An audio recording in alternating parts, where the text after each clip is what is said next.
Кезек эми урматтуу көрүүчүлөр, ошол фураларга келип жетти. Бүгүн 2021 жылдын 22 августу автоурынок Бишкек район муна базары. Сиздер азыр Бишкек кабар YouTube каналын көрүп жатасыздар. Видеону аягына чейин көрүп, биз менен чогултуруңуздар. Биринчилерден көрүп жаткандар болсо, анда эскертип кетебиз, каналга жазылып, колокольчукту басып коюңуздар. Базардан тарткан унаалар силерге бат-баттан жетип туруу үчүн.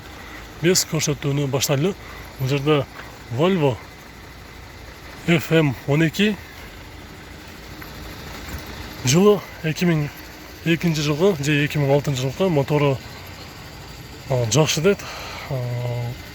Несі басы болса $26,000 деп жазыптыр. Эки номер бар, чалып сүйлөшүп көрсөңүздөр болот. Алыктан прицеби дагы бар. Анан кийинки Scania 2003 жылкы 580 at күчү бар, коробкасы механика, $23,000. $23,000. Артында прицеп менен чогу. Прицеп менен чогу 23 бек, а? Прицеп менен чогу 23 да?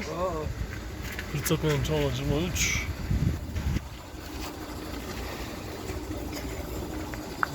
Андан кийин өткөнгү видеодо дагы сиздерге айтып кеткенбиз, урматтуу көрүүчүлөр, эгер баасы жок болсо биз тартпай өтүп кетебиз.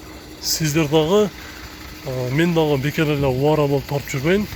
Бул автоунан дагы баасы жок. Баасы жоктордон аттап эле өтүп кетели, бат-баттан. Эми бул жерде Renault Trax 460 801,000 километр жүргөн, пробег оригинал. Жылы 2014 жылкы, ал эми прицептин жылы 2006 жылкы. Коробкасы автомат. Свежий перегон. Расстановка оформление болгон. Баасы $45,000. Комплект эсептегенде $45,000. Мына жерге жазып да коюптур. 6 январда келген. Кышта келиптир. Булардын баалары жок. Азыр сиздер зеригип, мен көргөндө эле кетип калбаңыздар. Бул жакта да өтө толтура фуралар турат. Аларды да азыр тартабыз. Биринчи бул жактан баштап, анан айланып бул жака келебиз. Бул дагы баасы договорный дейт. Бирок кимде ким алам дегендер болуп калса, мен тартып коеюн. Сизби хозяин беки? Хозяин бул жака эмес экен. Прицеп жылы 2007 жылкы, өзү 2015 экен.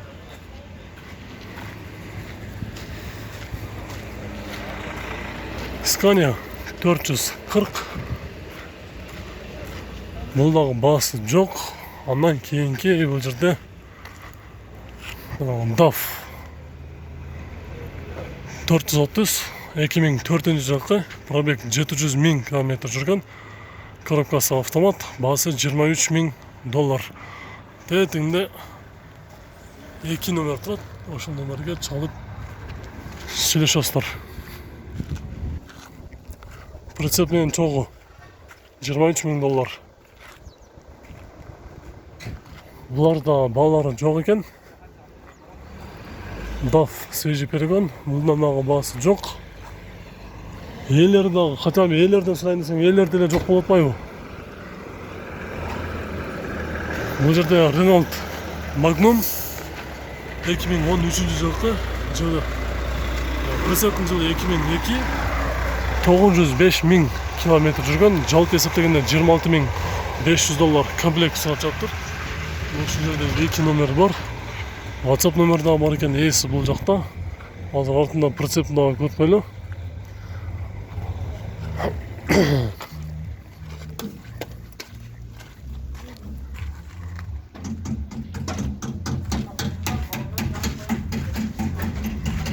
Бул жакта деген дагы бир автоунаа, бул дагы баасы жок. Анан кийинки бул жакта Volvo FH12 2005-2006 жылкы механика. Баасы $26,000. Ушул номерге чаласыздар. 420 салон көрүлү. спальня. Двухэтаж, üstünde дағы бар, астында дағы бар.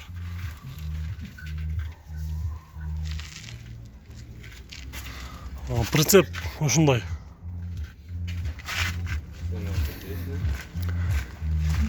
Кийинки бул жакта DAF кызыл түстө. Без прицеп, бул дагы баасы жок. Мунун дагы баасы жок экен.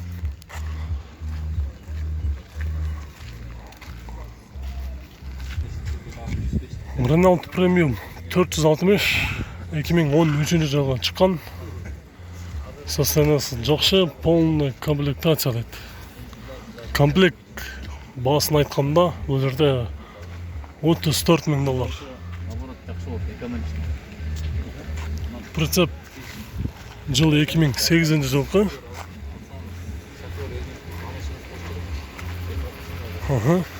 Дөңгөлөктөрү.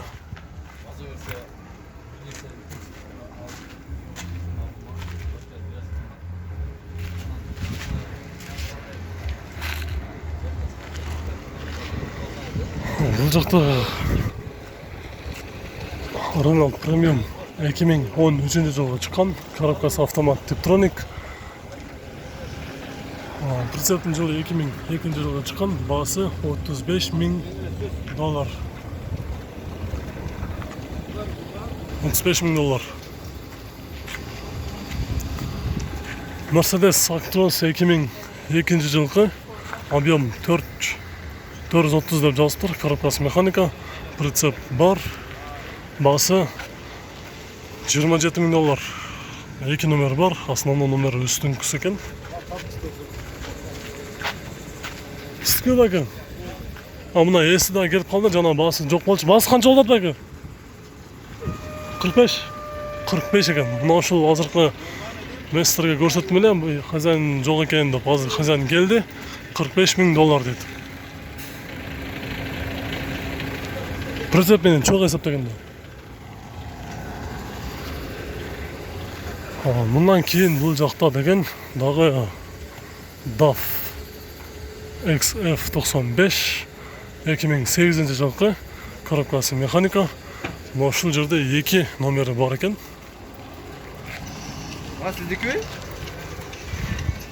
Прицептин абалын ушундай көрүп алсаңыздар болот. Азыр ичинде эси бар экен. Канча болот баасы? Баасы канча? Прицеп менен чоң эсептегенде. Общий комплект 35. 35. Общий комплект 35,000 деп, эгер без прицеп өзү болсочу? 22,000. Өзү где-то 22,000 деп, жалпы эсептегенде $35,000 деп.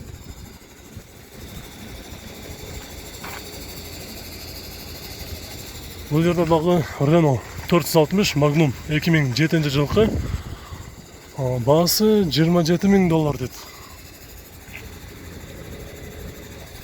$27,000.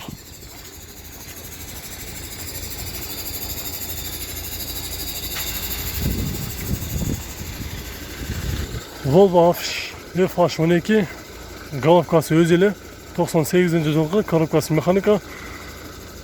Бирок 20,500 деп жазыптыр. 22,000ден түшүрүп 20,500 деп жазыптыр. Балким прицеп дагы болушу мүмкүн. Же жалгыз өзүбү, бирок точно айта албайм. Номери бар.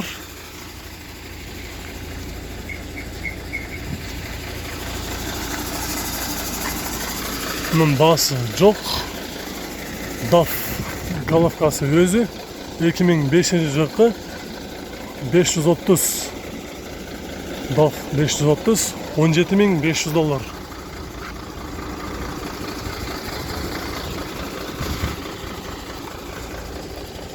Volvo FH500 2015 жылкы, коробкасы автомат, объем 12,7.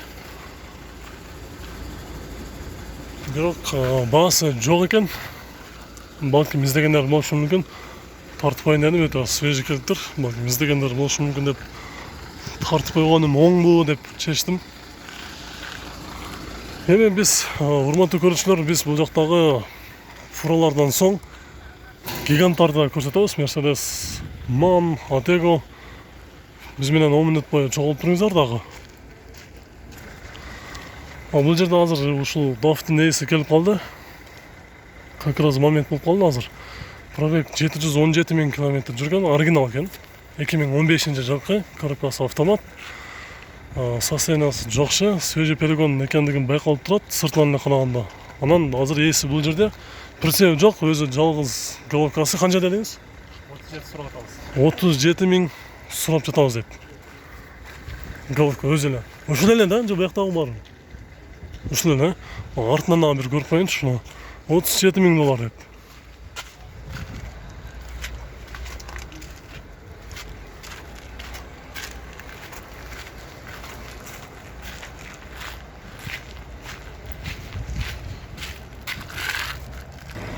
Эми ушул биз бул жактагы ошол Маннарды, Мерседес, Атего ушуларды тартабыз, арасында гиганттар дагы болот.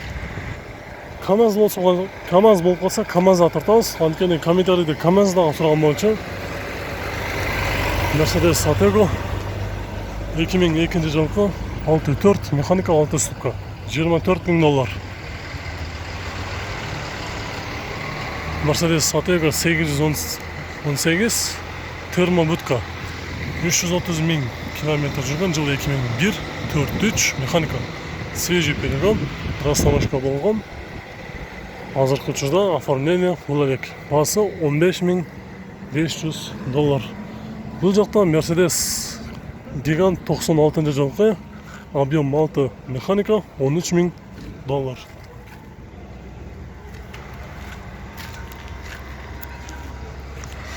Мерседес дагы бир гигант көрсөтөбүз, 93-жылкы, объем 6 $13.000 дейт.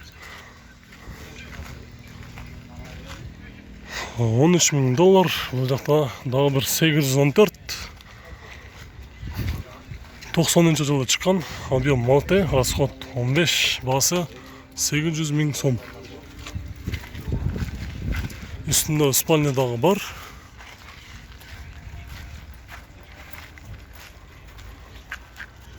Бул жерде дагы бир ак түстө Mercedes Atego 132.000 километр жүргөн, жылы 2005, 6.4 автомат, $28.000.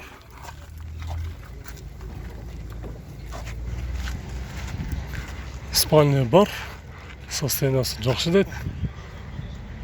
Бул жерде Mercedes 87-жылкы, объем 4, $6.500.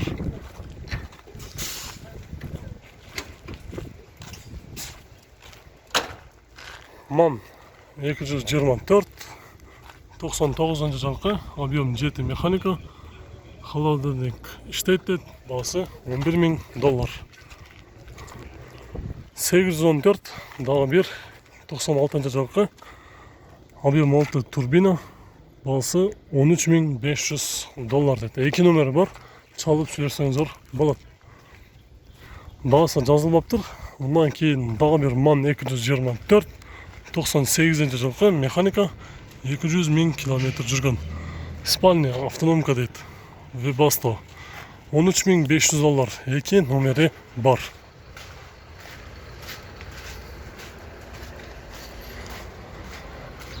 Комментарийде тракторду, КамАЗды дагы сураган көрүүчүбүз болду эле. Азыр мен тартып коеюн. КамАЗды кайсы жерде көрдүм? Могу жерде КамАЗ бар экен. $16.700. 2006-жылкы.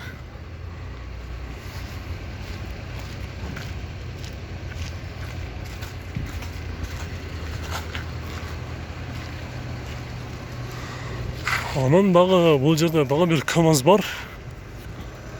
2004-жылкы. Бирок баасы жок экен.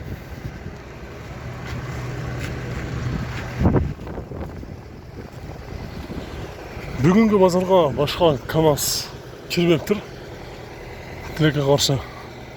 Анан бул жерде жоң гана жүк ташуучу унаалар өтө көп кириптир. Mercedes 25-24 94-жылкы, механика $19.000. 98-жылкы, көлөмү 13, 8 ступка. Баасы $12.000.